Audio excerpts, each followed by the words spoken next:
एकदा हे लौकी कोफ्ता तुम्ही घरी केला ना, परत परत करणारच, गॅरंटी देऊन सांगते. नमस्कार, मी दीपाली.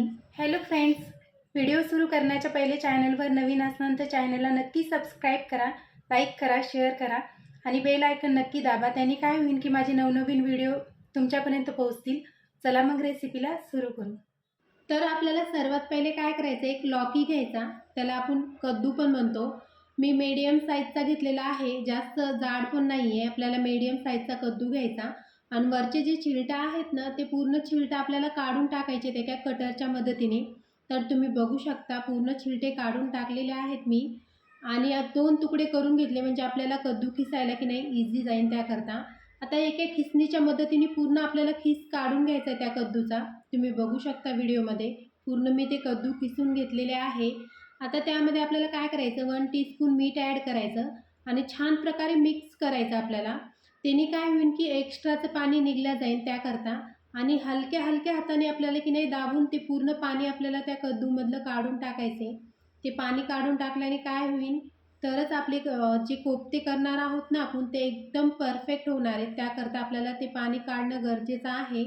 तर मी काय करते, ते पूर्ण पाणी काढून घेते आणि एका दुसऱ्या भांड्यामध्ये की नाही ते खीस मी काढून घेते. तुम्ही बघू शकता व्हिडिओमध्ये. परत मी जे राहिलेला खिसा आहे ना, ते काढून की नाही छान प्रकारे हाताने दाबून ते पूर्ण पिळून पाणी काढून टाकायचे.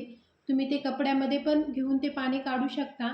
तर असं पूर्ण आपल्याला कोरडा करून घ्यायचा आहे ते खीस. तर आता मी हे पाणी की नाही साईडला ठेवून देते. ते पाणी आपल्याला काय वापरायचं नाही आहे. तर तुम्ही त्या भाजीमध्ये ॲड करू शकता, पण मी नाही केलं.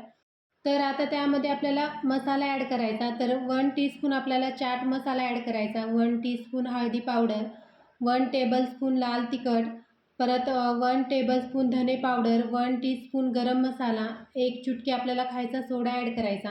परत 3 टेबलस्पून आपल्याला बेसन ॲड करायचं, 2 बारीक कट केलेली हिरवी मिरची आणि 1 ते 2 टेबलस्पून आपल्याला कॉर्नफ्लॉवर ॲड करायचं. 1 टेबलस्पून आपल्याला कस्तुरी मेथी ॲड करायची आणि अर्धी टीस्पून की नाही आपल्याला काळं मीठ ॲड करायचं आणि 1 ते 1.5 टेबलस्पून की नाही आपल्याला अद्रक लसूण बारीक चॉप केलेला ॲड करायचा. इथं पेस्ट बिलकुल ॲड नाही करायची. तर पहिले काय करायचं, आपल्याला छान प्रकारे मिक्स करून घ्यायचं. आता मीठ आपल्याला नंतर ॲड करायचं, मीठ आधीच ॲड नाही करायचं.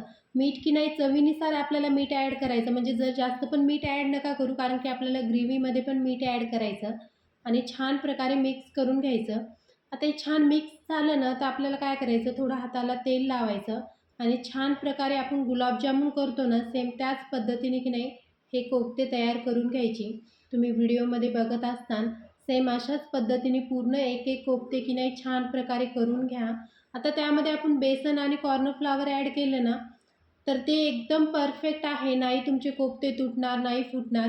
तर तुम्हाला जर गोल कोफ्ते आवडत नसतील तर तुम्ही ओव्हल शेपमध्ये पण हे कोफ्ते करू शकता. पण मी पूर्ण कोफ्ते की नाही गोल करून घेतलेले आहेत. छान प्रकारे पूर्ण कोफ्ते गोल करून की नाही छान प्रकारे तळून घ्यायचे. तर आता तुम्ही बघू शकता पूर्ण कोफ्ते मी तयार करून ठेवलेले आहेत. आता आपल्याला काय करायचे, कोफ्ते की नाही छान प्रकारे तळून घ्यायचे. तर मी कढईमध्ये तळण्यासाठी तेल गरम करून घेतलं. तेल पहिले आपल्याला फुल गॅसवर गरम करायचं, नंतर गॅस आपल्याला मीडियम करायचा आणि एक कोफ्ते सोडून छान प्रकारे तळून घ्यायचे. कोफ्ते की नाही मीडियम गॅसवर तळायचे, छान प्रकारे तळायचे. नाहीतर मध्ये कच्चे राहतात. तुम्ही फुल गॅसवर जर कोफ्ते तळले तर तुम्ही बघू शकता कोफ्त्याला छान प्रकारे कलर आलेला आहे.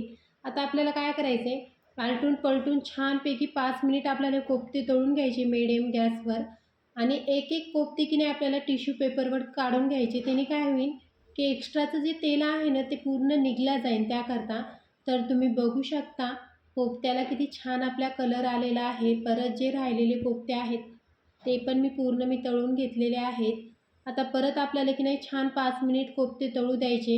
म्हणजे एकूण की नाही आपल्याला पूर्ण कोफ्ते तळण्यासाठी एकूण 10 मिनिट लागलेले आहेत. मी छान प्रकारे कोफ्ते तळून घेतले. तुम्ही बघू शकता किती स्पंजी आपले कोफ्ते झालेले आहेत. तर ते कोफ्ते थंड होण्याकरता साईडला ठेवते. आता आपल्याला ग्रेव्हीसाठी काय करायचे, एक मिक्सरचा जार घ्यायचं, त्यामध्ये 2 मीडियम साईजचे टमाटर ॲड करायचे आणि 15 ते 20 काजू आणि एकदम स्मूथ पेस्ट तयार करून घ्यायची.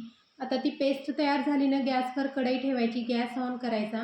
2 टेबलस्पून त्या कढईमध्ये तूप, 2 टेबलस्पून तेल ॲड करायचं, 1 टेबलस्पून जिरे, 3 विलायची, 3 दालचिनीचे तुकडे, 3-4 लवंगा आणि 2 तेजपत्ता छान प्रकारे खरपूस होईस्तोवर भाजून घ्यायचं.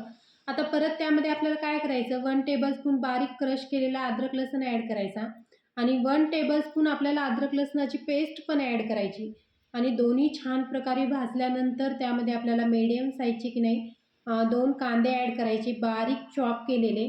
जाडसर नाही ठेवायचा कांदा, बारीक चॉप केलेलाच ॲड करायचा आणि छान प्रकारे की नाही लालसर भाजून घ्यायचं. आता परत त्यामध्ये आपल्याला 2 हिरवी मिरची बारीक कट केलेली ॲड करायची. परत काही सेकंदाकरता आपल्याला भाजून घ्यायचं. गॅस आपल्याला मीडियमच ठेवायचा, फुल गॅसवर भाजायचं नाही. तर तुम्ही बघू शकता कांदा पण छान प्रकारे भाजला गेलेला आहे. आता त्यामध्ये आपल्याला काय करायचं, जी टमाटर आणि काजूची आपण जी पेस्ट केली ना, ती छान प्रकारे ॲड करून द्या आणि कमी गॅसवर की नाही आपल्याला भाजून घ्यायचं आहे. तुम्ही व्हिडिओमध्ये बघत असता कमी गॅसवर आपल्याला की नाही साधारण 10 ते 12 मिनिट भाजून घ्यायचे. भाजल्यानंतर आपल्याला की नाही काही सेकंदाकरता झाकण द्यायचं, परत भाजायचं. त्याने काय होईल की छान प्रकारे कलर येईल आणि तेल पण सुटल्या जाईल. तर तुम्ही बघू शकता साईडने की नाही त्या ग्रेव्हीला छान तेल सुटलेलं आहे. आता त्यामध्ये आपल्याला काय करायचं, 1 टेबलस्पून धने पावडर ॲड करायचं आणि 1.5 टेबलस्पून लाल तिखट, परत आपल्याला 1 टीस्पून हळदी पावडर आणि 1 टेबलस्पून की नाही आपल्याला गरम मसाला छान प्रकारे मिक्स करायचं, छान प्रकारे भाजून घ्यायचं. त्याने काय होईल की भाजल्याने आपल्या जी ग्रेव्हीला की नाही टेस्ट छान येणार आहे त्याकरता. परत मी त्यामध्ये की नाही एक की नाही आपल्याला टेस्ट येण्याकरता जी मॅगी मसाला असते ना त्याची एक पुडी ॲड केलेली आहे. ते आपल्याला साधारण 1 टेबलस्पून ॲड करायचा आणि परत छान मिक्स करायचं. तर त्यामध्ये 2 चुटकी आपल्याला आमचूर पावडर ॲड करायचं आणि 1 टेबलस्पून साखर ॲड करायची आणि छान प्रकारे मिक्स करायचं. म्हणजे साखर पूर्ण मेल्ट झाली पाहिजे. साखर नक्की टाकायची कारण की साखरेने आपल्या ग्रेव्हीला छान टेस्ट येणार आहे. आता छान मिक्स झालं ना, त्यामध्ये आपल्याला उकळीचं पाणी ॲड करायचं. तरच आपल्या ग्रेव्हीला की नाही छान सुगंध येणार आहे. परत छान साईडला तेल सुटणार आहे. त्याकरता इथे गरमच पाणी ॲड करायचं म्हणजे करायचंच. थंड पाणी बिलकुल ॲड करायचं नाही आहे. तर आता तुम्ही बघू शकता छान मिक्स केलं ना, आता आपल्याला काय करायचं, चवीनुसार की नाही आपल्याला मीठ ॲड करायचं. जास्त मीठ ॲड करू नका कारण की आपण त्या कोफ्त्यामध्ये पण मीठ ॲड केलेलं आहे. आता छान उकळी आली ना, तर त्यामध्ये आपल्याला साधारण अर्धी वाटी बारीक कट केलेली कोथिंबीर ॲड करायची आणि 1 टेबलस्पून बारीक की नाही हातावर चुरून घेतलेली कस्तुरी मेथी ॲड करायची आणि छान प्रकारे मिक्स करायचं. आता छान मिक्स झालं ना, परत त्यामध्ये साधारण 1 ते 2 टेबलस्पून बटर ॲड करा आणि परत छान प्रकारे मिक्स करून घ्या. तर तुम्ही बघू शकता आता भाजी छान उकळत आहे. आता आपल्याला काय करायचं, गॅस बंद करायचा आणि नॉर्मल थंड झाल्यानंतरच ते कोफ्ते ॲड करायचे. तर तुम्ही बघू शकता किती स्पंजी आपले कोफ्ते झालेले आहेत. मी जे व्हिडिओमध्ये इन्ग्रेडियंट ॲड केलेलं आहे ना, परफेक्ट तुम्हाला मी मेजरमेंट सांगितलेलं आहे. त्याकरता तुम्ही व्हिडिओ शेवटपर्यंत बघा आणि रेसिपी नक्की ट्राय करा. आता मी एक कोफ्ते की नाही त्या ग्रेव्हीमध्ये ॲड करून घेतलेले आहेत आणि छान प्रकारे मिक्स करायचं आणि साधारण आपल्याला की नाही 10 मिनिट झाकण द्यायचं. जरा कोफ्ते आपले की नाही छान नरम होतील त्याकरता. आता 10 मिनिटानंतर आपल्याला झाकण काढायचे. वॉव! तुम्ही बघू शकता किती मस्त कलर आलेला आहे आपल्या ग्रेव्हीला, लौकी कोफ्त्याला. ही रेसिपी तुम्ही नक्की ट्राय करा. मी तुम्हाला रिपीट सांगते. तर आता की नाही मी एका प्लेटमध्ये मी पूर्ण ती भाजी छान गार्निश करून घेते. तर एक मी की नाही सर्विंग डिश घेतलेली आहे. परत त्यामध्ये मी पहिले गिरवी ॲड केली आणि नंतर की नाही मी एक कोफ्ते ॲड केले. परत त्यावर थोडी मी वरची जी तरी आलेली आहे ना तेल ते ॲड केलं आणि परत की नाही थोडी बारीक कट केलेली कोथिंबीर. वॉव! काय मस्त झालेली आहे. आता मी तुम्हाला एक तोडून दाखवते. बघा किती परफेक्ट झालेले आहे. एकदम स्पंजी असे कोफ्ते आपले तयार झालेले आहेत. त्याकरता ही रेसिपी नक्की ट्राय करा आणि आता सध्याला तर श्रावण महिना आहे. नॉन व्हेजला देखील ही भाजी मागं पाडती. चला आता भेटू नेक्स्ट व्हिडिओमध्ये.